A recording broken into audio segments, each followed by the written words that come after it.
Hello everybody and welcome to another LightBurn tutorial. Today I want to look at power scale.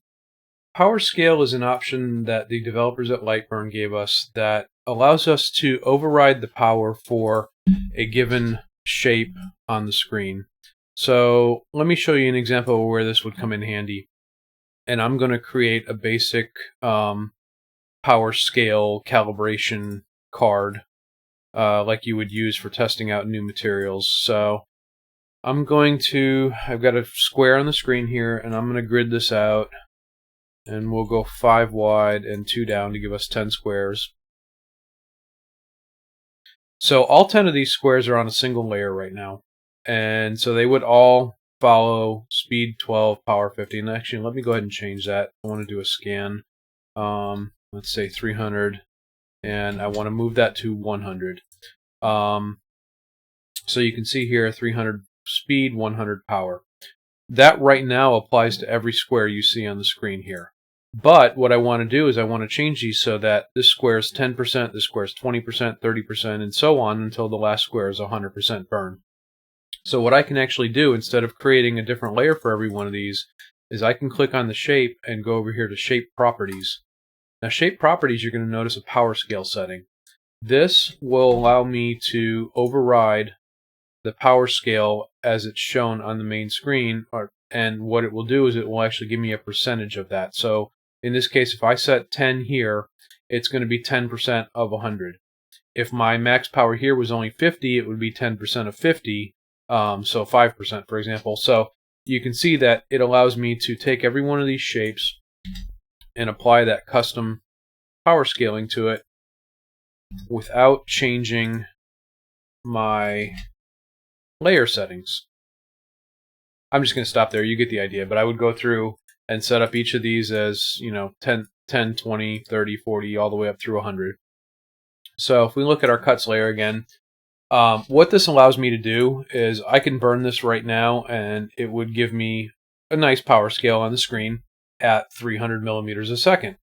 Now, if I wanted to redo this scale at 250, I can just change my speed once, and my speed will be changed for everything, whereas previously some people were looking at this as having to have different layers, and I would have had to go into every one of these layers and change my speed setting, whereas now I can just make the change in one location, and it impacts everything on the layer.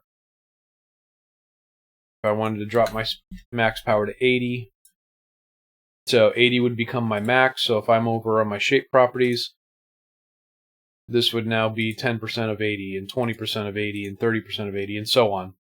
So you can see that it's a powerful way to quickly make changes to an object on the screen without making a change to the entire layer. So let's take a look at a calibration card that I did recently. And just to kind of show you in action here what we've got. So what I did is, my initial cut layer is just a trace for the text. And then I set up a different layer for each of the speed settings. So starting at 100 millimeters a second all the way up to 350 millimeters a second.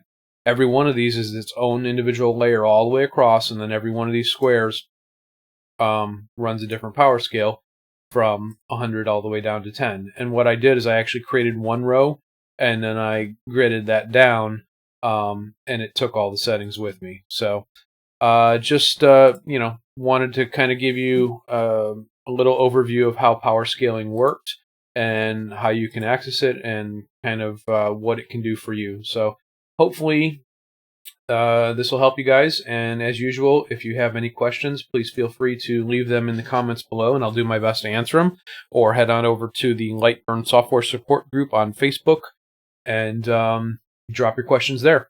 So if you like these tutorials, don't forget to like this video and subscribe to my channel.